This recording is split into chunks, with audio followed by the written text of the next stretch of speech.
Hello everybody, welcome back to a brand new video. Today we are doing my updated, it's been a long time since I've done this, my updated 2022 Senate predictions for the month of December 2021. I was going to do them last month, but I didn't have the time to do it because of school and all that, so we're going to do them now. So since we were pretty successful for the 2021 elections, we're going to do the same thing we did there, but of course, I do have some wacky results, so we're not, and I took to Twitter and asked when should we take polling into account, and I got roughly August of 2022 is when we should start taking polling into account. And of course there is some awful polling, there's not much polling. I've got 15 minutes to do this video. Let's do it because I gotta go to work at 3:30. Well, I have to be there at 4, but I gotta leave it, you know what I mean. So we're gonna go in alphabetical order just because that's what I've got on my phone. I have it alphabetized. First off, with Alabama, I do think Mo Brooks will end up winning his primary. I think he'll go on to face off against Anthony Daniels. I think he'll end up running. If he doesn't, it'll be Brandon Dean. I think that's pronouncing his name incorrectly. I think he'll win by around 30, but there is no polling at the moment to indicate that. In Alaska, I do think this is going to be safe Republican. One second. Sorry about that. I do think it's going to be safe Republican because I do think Sarah Palin and Kelly Tshibaka will go off to the runoff together. It'll be those two, an independent and probably a Democrat, John Ho and L.V. Gray Jackson, if I had to guess. Those four. That's what polling is seemingly indicating. And every time the polling says that all but one occasion, and now had Tshibaka and Gross together in the final, but Al Gross said he isn't running for Senate this time, so it's probably going to be John Ho and his replacement. And yes, so I do think Lisa Murkowski and Sarah Palin and Kelly Tshibaka will end up running in the end, the final round, and I do think Murkowski will end up winning by around 7 points in the final ballot. Even though I don't like Murkowski per se, but it is what it is. Anything can happen. I do hope and think that Sarah Palin's going to jump in, which could make things interesting. Though I don't think Kelly Tshibaka will end up dropping out if Palin does run. If Palin runs, I'm pretty sure Palin's going to win, since she is still pretty popular in the state, despite what some people say. Next up, Arizona. This is going to be a hot take, because, well, it's a hot take when you see the end of the video, like, wait, why is this state blue and the other state red? I do think Mark Kelly is going to win in there. I do think Blake Masters and Mark Brnovich are both awful picks for the Republican Party. Like, Michael McGuire, I think his name is, Jim Lehman, those two are better picks, but they're not going to win the primary. I'm still hoping for Andy Biggs to run, because he is the better choice, absolutely. But both Masters and Brnovich are awful candidates for the Republicans, and I do think they would underperform the generic ballot heavily, and I do think the generic ballot would be R+3 at this point, R+4, something around there, and I do think they will underperform heavily. And Mark Kelly is seemingly very popular in the state of Arizona. I do think that he will end up winning as of right now. The polling with my method of handling polls, which showed Youngkin and winning, and New Jersey governor race being narrow, by the way.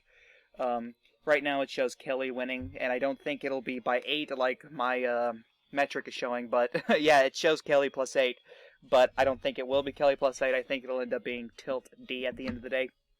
Next up, Arkansas. I do think John Boozman will end up winning by around 32 points. That's safe Republican. California, it'll be safe Democrat. It'll be 2 Democrats, probably Alex Padilla and Jerome Horton, going off into the runoff together. Colorado, I do think it'll be safe blue as of right now. Eli Bremer isn't really running a good campaign. His fundraising numbers haven't been as good as I thought it was going to be. So yeah, as of right now, Bennett is seemingly going to end up winning his race by around 12 points. Connecticut, this is a state that could actually end up being closer than expected. I do think Blumenthal will win by over 10 points. But right now it seems like he's going to end up winning by around 15. Down in Florida, this one is another one of those, oh, he's not gonna, no, blah, blah. I think he's going to end up winning by double digits, Marco Rubio. The metric shows him winning by 15, and I don't think he'll win by 15. I think he'll end up by winning around 10 points, 10 to 11 points, somewhere around that metric. I think he'll underperform Ron DeSantis, which may or may not spoil what I think the governor predictions will be if it comes out this month. I don't know, we'll just have to see. But I do think Marco Rubio will end up winning by 10 points, putting Florida into the safe column. Next up is Georgia. I think this one is going off to a runoff, and Democrats are starting to become favorites in runoffs. We saw in Louisiana back in 2019, and then in Georgia in 2020.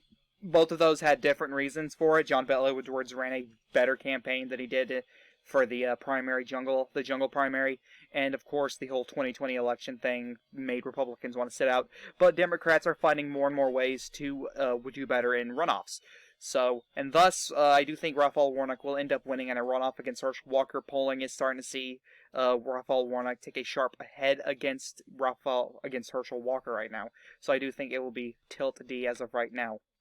Next up, Hawaii. No shock here. I do think it'll be safety. Brian Schatz will probably win by around 24 points. Idaho, Mike Crapo. He'll probably end up winning by around 35. Illinois, another state that could become competitive, even though Tammy Duckworth is pretty popular. As of right now, the polling shows her winning by around 11. I think she'll probably overperform what most Democrats do. I think she'll end up winning by around 16 points as of right now. Now over in Indiana, that one is going to be safe Republican as well. Right now, polling shows it being Young plus 21. However, I think he'll underperform. I think he'll win by around 16 to 17 points. Probably 18. I'll be generous and say he'll win by around 18. Todd Young's not a great Republican for Indiana. Next up, Chuck Grassley. I think he'll end up winning by around 25 to 30 points. UEP is saying he's going to underperform, but I doubt it. Now, if you want to take a look at county maps, yeah, he's going to. I think he'll end up losing by around 4 counties than he usually does. It'll be that one county that always votes against him, Johnson County, I think it's called, as well as 3 others. But he'll still win by around the same margin he always does. It'll just be a different county map than what you're expecting. Next up, the state of Kansas. Jerry Moran typically overperforms multiple Republicans in the state. He's a traditional Republican. Those are very popular in the state. It's going to be SAFAR. Polling, my polling metric has it as Moran plus 19. I think he'll end up winning by around 22 points or more in the state of Kansas. Next up is Kentucky. We only have generic polling out of Kentucky, and it shows Rand Paul winning by around 14 points. With my metric, of course. I'm not saying that's what it's showing. I'm just saying it shows him winning by 14 with the applied metric. But I do think Rand Paul will end up overperforming what Mitch McConnell did. I think he'll win by around 25 points or more, similar to how much Grassley will win. He'll do very well in suburban and rural Kentucky. He'll pull a Glenn Youngkin, but it'll be much of a landslide in Kentucky, especially since it's a red wave. Next up is Louisiana. I do think John Kennedy will avoid a runoff. I don't think we'll say runoff off of Louisiana. He'll probably win on the jungle primary more than 50%. He'll probably win by 23 points or more. Absolutely. Now, back in Maryland, I do think Larry Hogan is going to run, but as of right now, it seems like the polling right now says that Van Hollen would beat him by 12, and I do think that's going to happen as of right now. I think Van Hollen wins by anywhere from 10 to 12 points over Larry Hogan, which is terrible news for moderate populists like me who want to prove that we are the future, and if Hogan loses, that's not going to be good. But of course, it's Maryland, it's a deep blue state, nothing like Virginia where we could pull off a miracle, but maybe we can pull off a miracle. We'll just have to wait and find out if Larry Hogan does decide to run. Over in Missouri, as of right now, people are talking about like Vicky Hartzler, Billy Long, Eric Greitens, Eric Schmidt being the guys who will win the nomination. Well, here's the thing, though. I do think that Mark McCloskey will end up winning the nomination, and I do think he will go on to win in Missouri by around 20 points. I think he'll have suburban and rural appeal. He'll have the rural appeal due to that whole, hey, Democrats targeted me, and plus he'll be able to pull out a ton of people, and plus he's just a normal guy who lives in the urban area, a normal guy who's pretty apolitical. He was apolitical up until the whole, gun controversy thing. He didn't get involved in politics. He was a Democrat even, and now he switched to the Republican Party. And I do think Donald Trump is going to endorse him. He hasn't made an endorsement yet, but I'm pretty sure McCloskey is going to get that endorsement. I could be wrong. Next up is Nevada, and now you're going to see why I say this one right here is going to be weird. I do think Adam Laxalt is going to win. I think he wins by a tilt margin over Catherine Cortez Masto. Polling currently, my metrics shows him winning by 4 right now, but I don't think he'll win by 4 as of right now. I think he'll win very narrowly. Of course, Laxalt still has the baggage of, hey, you lost by 4 last in 2018. So, he still has that baggage. Okay, back to what I was saying. Sorry, the dogs were barking. Now we go over to New Hampshire. Kristonen, who seemed like a shoo-in to win this race, and then he said he wasn't going to run. And now it seems like Hassan is going to end up winning this race. I think it's going to be lean a Democrat. My metric has it as Hassan plus 5, but I do think Don Bolduc will end up outperforming the polling. by a heavily amount. Of course, there are more people that can show it, that could show up. Who knows? John Sununu was in talks for a little bit, but I don't know if he's denied to run yet. But I do think Maggie Hassan will end up winning by around 3 to 4 points at the end of the day. Next up, New York. My polling metric shows him winning by 18, but we know how Chuck Schumer is. He'll probably end up winning by around 30 points or so. By 30 points or more, because he's not just popular down here in New York City, he's also popular up in upstate New York, where he gets a heavy turnout for him. Republicans support this guy, independents, Democrats. He's just a popular guy. He spends time with his constituents, similar to how Chuck Grassley does. He's just very popular. There's no beating Chuck Schumer, even if Curtis Silva does run. However, Curtis Silva could make it more competitive, like he did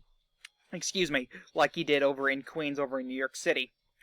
Now we have North Carolina. Right now, my metric shows it as Bud +3, Republican +3, but I do think now that Jeff Jackson is done, I think I was using Jeff Jackson versus Ted Budd. I wasn't doing Cherry Beasley, which I could be wrong, but right now I am going to put it as likely Republican. I think Bud's going to win by 6 points. Cherry Beasley has been campaigning far to the left, which is not good for a state like North Carolina. Maybe it'll help her in the urban area, I'm not sure, but it's not something you want to do in North Carolina. Erica Smith found that out the hard way back in the 2020 North Carolina Senate primary against Cal Cunningham when she lost. And she probably would have lost by a bigger margin than what Cal Cunningham did. And he had a scandal on him. Next up, North Dakota. It's going to be safe Republican. John Hovins probably winning by 38 points or more. Next up, Ohio. Currently, I do think J.D. Vance is going to win the primary. I think Donald Trump is going to endorse him. Actually, as of right now, it'll either be J.D. Vance or it's going to be nobody, but J.D. Vance is currently catching up to Josh Mandel rapidly. Like, he wasn't polling at like 2% in the polling, and now he's polling at like 20 to 25, and with Josh Mandel's like 30 to 35 when he was in the 50s. So it's starting to shift in the Ohio Republican primary, but as of right now, I think this is going to be likely Republican. All three candidates are pretty bad in the grand scheme of things. Josh Mandel probably makes this lean Republican. J.D. Vance and Jane Timken both make it likely. I do think Vance is going to end up winning by 6 or 7 against Tim Ryan, however. Next up, Oklahoma. Right now, we do have a Republican primary out of Oklahoma. James Lankford's facing off against State Senator Nathan Dahm, as well as a pastor by the name of Jackson LaMaire. And, of course, Nathan Dahm is kind of screwing out Jackson LaMaire, but I do think Jackson LaMaire is going to end up winning Donald Trump's endorsement, because Trump has not endorsed Lankford, even though Lankford has been saying, oh, Donald Trump is supporting me, when he's clearly not, because he's talked a lot of shat about James Lankford. I do think LaMaire is going to narrowly beat out Lankford in the primary, and then he'll end up going to win by around 38 points or more, similar to Hovin in North Dakota.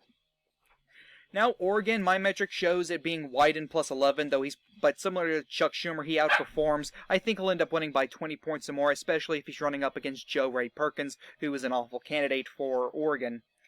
Next up is Pennsylvania. I don't think we have any polling for Dr. Oz yet. Mehmet Oz, who is currently now running. I like Dr. Oz. I think he's a moderate populist, and we should, as Republicans and maybe even independents, we should rally against this guy. I do think he's going to end up beating John Fetterman or Conor Lamb in the general. I think it's going to be John Fetterman versus Mehmet Oz. I do think he'll end up winning by around 2 to 3 points. Excuse me. Now over here in South Carolina, we don't have any polling for Tim Scott, but I do think it'll be safe Republican. He also outperforms. He'll probably end up winning by around 20 points pretty easily. Next up, South Dakota. I don't see a primary challenger for John Thune unless Skylar Borgum ends up running, but I don't even know if she would even beat John Thune. But I think it's going to be safe Republican either way. Next up is Utah. Evan McMullen is running, and if it was a blue year, yeah, absolutely, it would be competitive between himself and Mike Lee. And I've already made an ultimatum that if Mike Lee loses his primary to whoever, if I don't like them, so far there hasn't been a Republican I don't like Becky Edwards. She's a swamp creature from hell. And if she were to win the nomination and Ben McAdams, who doesn't run for the Democrat nomination, I'm supporting McMullen. But, of course, I don't see Mike Lee losing. I think this is going to be safe Republican. I think Mike Lee ends up winning by 17 points. He'll underperform what he usually does, of course.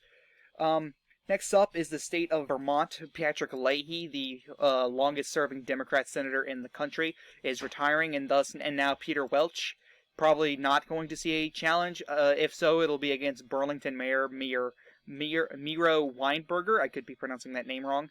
but I don't think Weinberger is going to run. I think Peter Welch will end up winning and cruise to win re-election by around 30 points. Next up is Washington. This is another race that could surprisingly become competitive. Patty Murray always underperforms other Democrats on the ballot for some reason.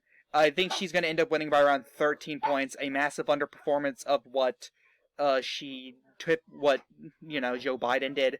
And Democrats only need one more seat. Republicans need one more seat. It comes down to Wisconsin.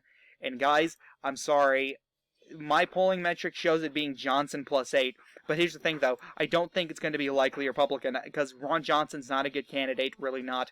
I don't even know if Ron Johnson's going to run. I'm leaning toward he will. He's just, milking the moment for what it is. But I think Johnson's going to end up winning by around 2 points against Mandela Barnes. I do think Mandela Barnes is a good candidate, which is why for a long time I said this race was tilt D, but now it's lean Republican. So here's my current prediction for the 2022 Senate races. It's going to be 51 Republicans, 49 Democrats. Republicans make a net gain of 1 seat, that being the state of Nevada. So, what do you guys think? Do you agree with me? Do you disagree with me? Tell me down in the comments below. This is the Chaotic One saying peace.